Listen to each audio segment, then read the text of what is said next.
Hey everybody, it's Chris and welcome back to the Ridge. Today, we're going to learn how to use a Gripple tool. Join us!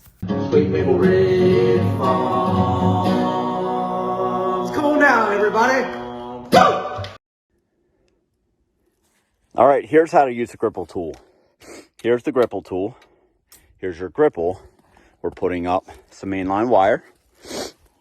Every year, I have to rewatch this, so make sure you like, subscribe, and share this video because this is going to help you. I promise it'll help you every year. So this is what you got. You have your Gripple here.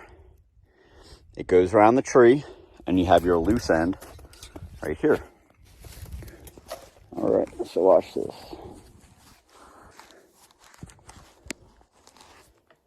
And watch it pull right through.